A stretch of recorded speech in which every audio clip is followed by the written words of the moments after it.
All right. Well, sorry, folks, for those who couldn't join us today, and we're doing the recording. I forgot to record the session starting earlier today, but I will also send everybody, there's a video of the walking meditation too that we just practiced. So you'll get a chance to actually see what it looks like. And I think it can be helpful too. So we just finished doing our walking meditation. So I'm curious to hear some thoughts and reactions from folks.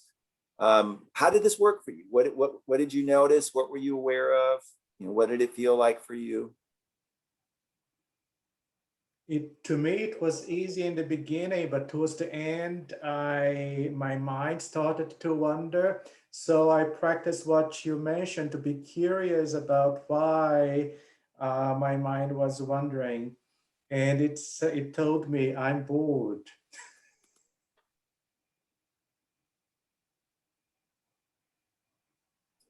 Yeah, so I apologize, Eros. I think I may have missed some of that, but you noticed the mind was wandering while you were doing walking.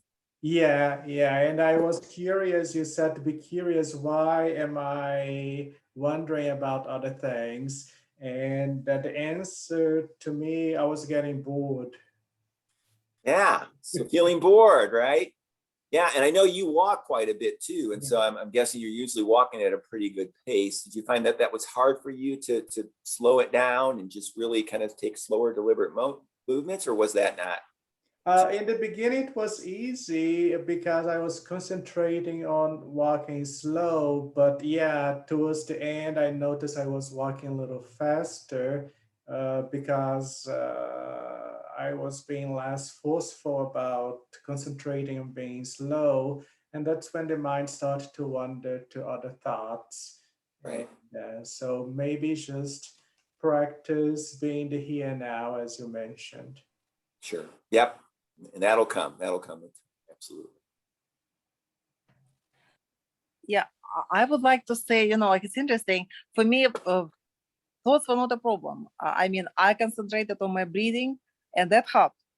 But to me, slowing down was the problem because I love walking, and if I walk really fast sometimes. Yeah. That for me, the concept of doing it slowly is a bit strange. I mean, that's why I had to make an effort at first, but then I got better. And in the middle, I noticed that first I started doing the way you showed us, like taking a breath with one foot, right, and putting it down. But then to me, it was easier to breathe in with one leg, for example, left foot, and then I put right foot, I breathe out, then left, right. It's sort of like a wave, you raise one foot, you take a breath in, then you put like the other foot down, you breathe out. That to me was a bit easier to do. I don't know why, but yeah, breathing helps. Yeah, and I think that's an important point you bring up is we've got to find the rhythm or the tempo that works well for you and how we connect to the breath. So everybody's going to be a little bit different, but I'm glad that you were able to work through that and find what seemed to work well. So that's great. Yeah, that's the part that I struggle with is the rhythm piece. Especially at the beginning, I found myself being very impatient with myself because I couldn't figure out the rhythm. Because I was like, I thought we're supposed to do it as heel up, and then I was like, no, I can do it my own way. And even then I would, my mind would wander, and so I would lose rhythm, and then I would have to start over again. So it was a lot of back and forth with myself, kind of trying to figure out how to stay in rhythm and staying mindful of that.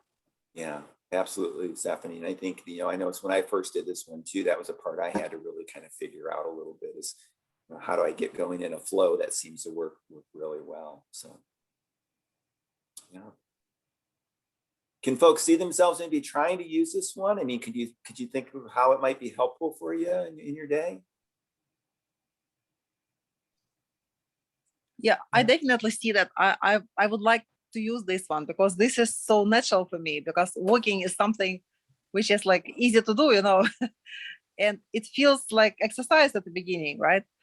And it's like, the challenge might be visual stuff because we don't close our eyes, right? Because when we meditate, we usually close our eyes. So in this case, I noticed that in my living room, I have this big like Chinese fan on the wall. And I noticed that when you focus on some visual object, that when I come back, I look at this object. And that also helps to focus because like it's like in dancing, I think they use this point that when you make turnarounds here, very fast. You have to catch the same point when you turn back. So maybe that might help here as well, because when your eyes know that they should be focused on this object, you look at it intensely. That helps. I think combination of visual, eye contact with some object, which is nice color maybe, or some detail, yeah, breathing and making slow steps, that to me helps. Yes, I think you bring up a couple great points with that. So thank you for sharing that.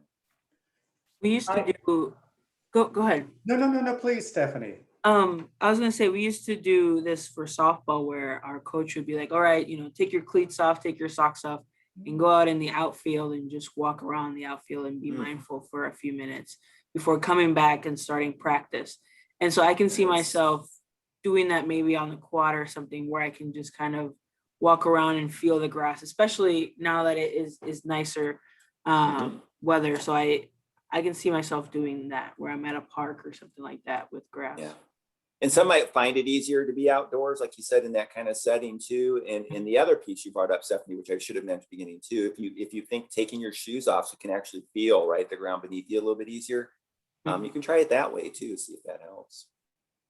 Yeah, Eros, you had a thought too, I think. I noticed that when I was turning, because I was doing the room, so I had to turn at the end of each wall. Maybe finding a straight line that is longer, that might help me concentrate better. Yeah. Yes. It can be harder if you're in a confined space and you don't have a really good path, right? Because it disrupts your flow a little bit. So yeah, maybe think about a setting. I think that's always important when we do any kind of meditation, but this one particularly too, you might have to find a good place that allows you the freedom, right, to really move. Because I know when I've done this outdoors and actually in groups, it's kind of cool when they do walking circles. It's kind of neat to do it together in unity. So you try it and see. Jim, Oh, excuse me. go ahead. I know for me, I really had a hard time walking slow and staying focused. But I did notice if I turned my attention back to my breath, it was a little bit easier. And I think this would be really nice outside. And I also, along the lines of the taking your shoes and socks off, I tried taking my shoes off, but I have some problems with my feet. So this surface that I'm at didn't work, but I have and I'm really careful with my feet because of that. I wear shoes and slippers almost all the time, but I love to go barefoot. But I read something recently about how you can reconnect with the earth by like taking your shoes off, even on concrete, which I can't on concrete. But so I've been trying in small doses to walk like in the grass, because I can do that with my feet. And there's something about it that is, anyway, I'm off topic a little bit, but maybe that'll help someone. Yeah, thank you, Sue. Bindu, I think you had a comment or thought or question. Yeah, for me, I love walking. And initially with this technique, I really couldn't pace myself. It was when I started to make it very slow, it was hard. But once Stephanie said, we could find a rhythm in that. Up, I take a breath. Then when I come down, I again release, exhale, inhale. When I was trying that, it was good. I was enjoying it. Good. Yeah, it takes a little getting used to it first. I know for me it did. So, but I think it's one you might find if you give it some more time, more tries, you'll see that it can work really, really well. So, walking meditation, just another tool to put in our toolbox, I think, for ways of practicing meditation. So I want to turn it over to Carrie now. She's going to lead us to our last one in using the meditation phone. All right, well, welcome, and thanks, Jim, for inviting me and letting me be part of your class today. So the next one we're going to do is called a gatha, or a meditation poem. And Jim, have you used the river analogy yet in class? We talked about it, yep. Okay, so our mind is like a river full of rushing thoughts, and the hope is that with meditation and mindfulness, we can pull ourselves up on the bank, and the thoughts are still racing, but we're not caught up in them. And sometimes it's hard to quiet our racing mind, and there's just so many thoughts go up there. And so the purpose of the gatha is to act like giving a puppy a bone, is to give our thinking mind something to do and hang on to, while our observing mind can be focused on our breath. And the poem, and Jim, are you going to put it in the chat maybe? Yep, I'm putting it in there right now. Okay, so the purpose of the poem is we'll say some words in our head on every in and out breath. So if you look at the chat, if you open up your chat, you'll see, I know I'm breathing in, we'll breathe in. I know I'm breathing out, we'll breathe out. Breathing in, I calm my body. In, breathing out, I smile. You don't have to smile, but if you can, some people do feel a difference in their mood when they do that. I dwell in the present moment. In, I know this is a precious moment. Out. And so again, the purpose of this is to give our thinking, the busy planning, judging, whatever, worrying about laundry or what's for dinner tonight or what I have to do at 1:30, that part of our brain, something to hang on to so we can quiet our body and focus our observing brain on our breath. So I will be doing the words. You can close your eyes and I will be reading them out loud. And then I'm going to drop down to the single word where you see in, out, calming, smiling, present moment, precious moment. I'll drop to that. And then if we have time, I'll drop out completely. We may not have time today to do that, but I'll at least get us through the first two layers, the full phrase and then the single phrase. Do you have any questions? Okay, so we're not going to do music, but I will ring my bell. And so go ahead and get into your comfortable position with your feet on the floor and your back straight. And I think you'll probably want to close your eyes for this one, unless you're worried about falling asleep, and then you can just gaze down at the floor.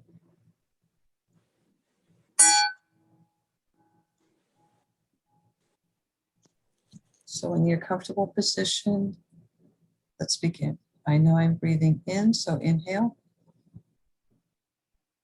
I know I'm breathing out. Breathing in, I calm my body. Breathing out, I smile. I dwell in the present moment.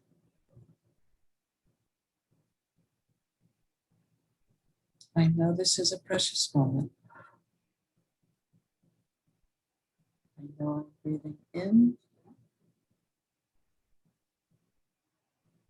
I know I'm breathing out. In, I calm my body. Breathing out, I smile. I dwell in the present moment. Inhale.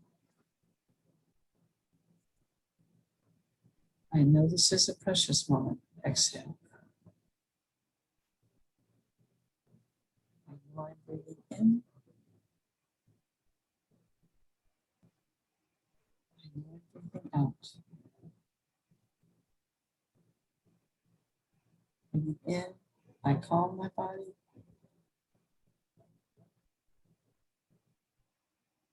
Breathing out, I smile. I dwell in the present moment.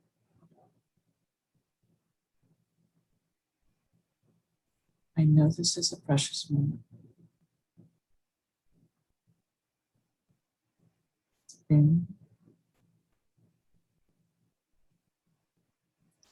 out,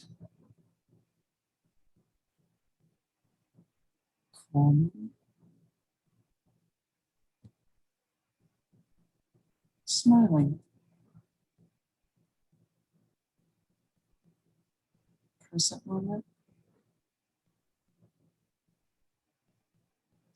precious moment. In, out,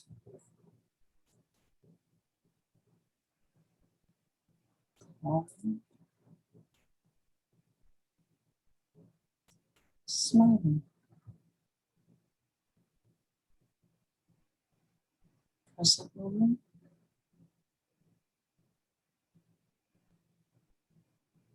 precious moment.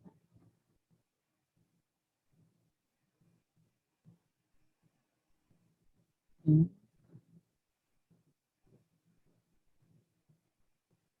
out.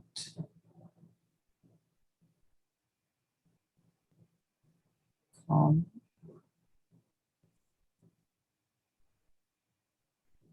Smiling.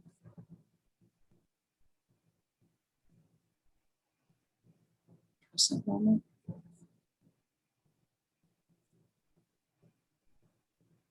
Precious moment.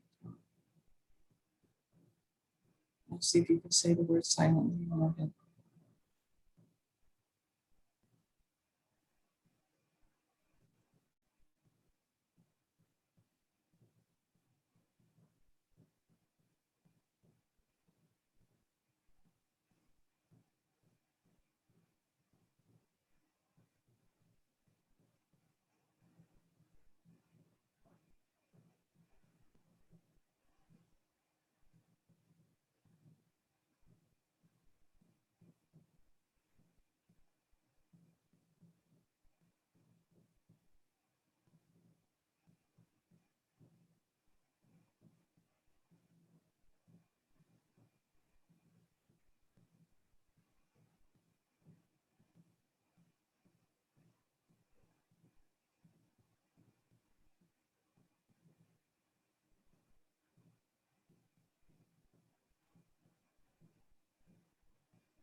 If your thoughts are starting to wander, repeat the words in,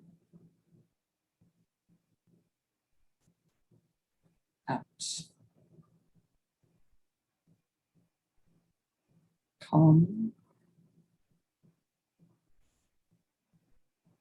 Smiling.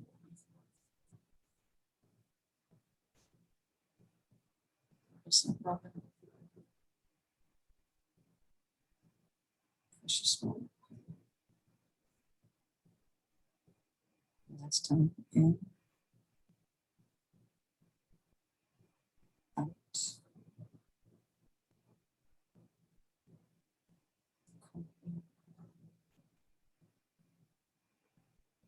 Smiling. Present moment. And precious moment. And when you hear the sound of the bell, you can go ahead and open your eyes and stretch if you need to.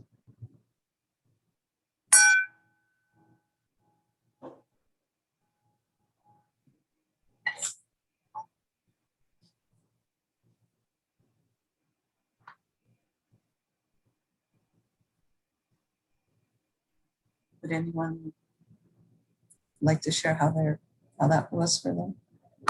Whether that helped quiet the racing mind at all?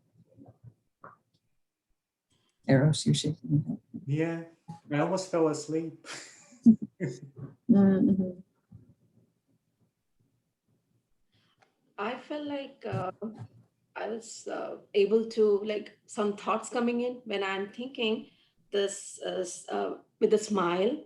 And again, when I'm giving something like this a precious moment, I was trying to curb my thoughts. And again, I take in. Then some thoughts come in when I say those words, when I hear those words, again, my thought process, I feel it had to curb my thought process. That was my feeling. Mhm. Those words seem to trigger thoughts in your mind. Is that what you're saying? Yes. So Mhm. when I'm inhaling, and when my mind is quiet, and some thought process comes in, and when I hear this, okay, then I don't think. Okay, I'm just focusing on those words. Right. The process, and again, so the time when I was really in the towards the end, when I was totally in, I was feeling only the words, and I could feel like not thinking. So it was hard for me, because initially last week I was trying the dynamic breathing. It was very hard for me to focus. I don't think it is happening, but I'm just focusing on the words. So I'm giving something to my brain to think, yeah, it's yeah, smile. Then I'm saying, hey, I'm in the present moment, and this is a precious moment. So these are the words I'm inputting to my brain. I don't know. I felt that way. Right. Yes. Yeah. No, I think you experienced kind of the focus of the Gatha, which is to get our minds to calm and to just focus on those words. So thank you for sharing, Bindi. Would anyone else? I know we're sort of at time. Would anybody else like to share? Yeah, I also want to thank you because this technique after our walking meditation, it was so natural, because I was able to relax completely. And like Eros, I also almost fell asleep, during these 5 minutes. But it was amazing because I didn't have problems thinking really, because breathing was the main thing, breathing and anchor of those phrases that I say to myself, right? Right. So Yes. I even felt sort of refreshed, now I understand that I will be able to come back to that second part of my mental health first aid course 3 more hours, and that will be easier because I was a bit exhausted after the first half of the day, and I really wanted to take this course. I thought like, okay, mindfulness will help me relax. It really helped. I'm amazed. Great. Well, thank you. Thank you very much for sharing that. I don't know, Stephanie or Sue, is there anything you want to share? I would just agree with what other people said. This worked very well for me today. I think the words helped a lot. And then I don't know if anyone said this. Sometimes I feel like the smile is kind of forced. But when I just smile, I feel more relaxed. So it's having the right effect if I kind of change my mindset. So yeah. Sure. Thank you, Sue. Interesting is that I was struggling with this one because again with my breathing, I felt like I needed to keep up. And so at times I was like holding my breath, waiting for you to say the next word. And so I was, that stressed me out a little bit trying to keep up with it. So, Sure. Yeah, I was struggling again, finding a pattern in a rhythm with my breath. Right. And that's a good point. I should have said, you do not need to keep up with me. And I apologize for that, Stephanie. That's okay. Yeah. And no, and Carrie, I think you bring up the point. It's just hard sometimes when we lead these to go at a pace where it works for everyone. And so maybe, Stephanie, I'd say try this one on your own and see if that helps, right? Because it might be you find a good pacing for it. Well, I see we're getting close to the end, so I kind of want to wrap up. Thanks, Carrie. And again, the Gatha is one of my favorite ones to use. And so I encourage you to try this one at different points and see if it helps you to quiet the thinking mind. So now think about over the next week, what's going to help you, I think, again, build on your practice, and like a lot of things, sometimes we just have to find a way to keep ourselves accountable, right? And so if using the logs or writing in a journal or something where you're going to keep track of it really helps you to stay on top of it, maybe try to do that. I can send you all another copies of the log again. But again, just think about those 3 parts. Practice being mindful. Where are those moments that come up in your busy day where you can just be very mindful about whatever it is you're doing in that moment, right? Anything. Second, think about how you're going to incorporate some meditation. Which ones do you want to try this week? Where, when is a good time for you to practice? And then maybe third, again, continue to think about gratitudes every day. I like to do them at the end of the night. When I wind down, just think about my day, a couple of things I'm grateful for. Sometimes in the morning when I first get up too, it kind of helps me to just, I think, get my day going by thinking about those. So think about where in your day what really works for you. And if you've got the book, maybe try reading a little bit, see if there's some passages in there for you. Again, Stephanie, no judgment, right? We've had folks who don't get to it all during the class, but then they do read it later and they find it helps. And so just whenever you have time, that's all. So I'm going to let you all go. Hopefully you enjoy the rest of your days. Thank you for being here with us. Again, thanks to Carrie for joining us. And if you have any questions, don't feel free to reach out. But thank you, everyone. And Carrie, if you want to stay on for a minute, I got a quick moment. Thank you. We'll see Thank you you all. so much. Thank you. It was great. Excellent. Thank you. Bye-bye. Thank you. Bye-bye. Let's see. Stop the recording.